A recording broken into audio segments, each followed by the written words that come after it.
வணக்கம். நான் பட்டுக்கோட்டையில் ஆடிட்டராக இருக்கேன். ஜிஎஸ்டி இன்கம் டேக்ஸ் பண்ணிட்டு இருக்கோம். என்னுடைய ஆஃபீஸ் வந்து பார்த்தீங்கன்னாக்கா வித்தியாசமாக இருக்குன்னு ஆசைப்பட்டேன்.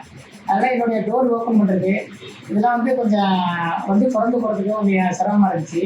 அதுக்காக என்னுடைய கிளைண்ட் வந்து கஷ்டப்படுறது கொஞ்சம் விரும்பலை. அதனால வந்து எங்களுடைய ஸ்மார்ட் ஆட்டோ மிஷினில் வந்து ஆர்டர் பார்த்தவங்களுக்கு அது தஞ்சாவூர் வச்சுருக்காங்க.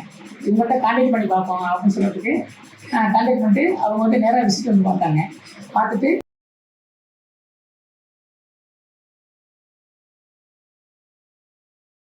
டோரை ரோலிங் செட்டு டோரு அடுத்து வந்து பார்த்தீங்கன்னா கேமரா இருக்குது. ஆர்டர் எடுத்துகிட்டு இன்ஸ்டால் பண்ணிக்கிட்டு இப்போ வந்து அது வந்து நல்லா ஒர்க் பண்ணுறது வந்து நல்லா பர்ஃபெக்டாக இருக்குது. அதோட டெமோவும் போட்டிருக்கேன். நீங்கள் யாரும் யூஸ் பண்ணிக்கலாம்னாக்கா பண்ணிக்கோங்க. Okay, thank you.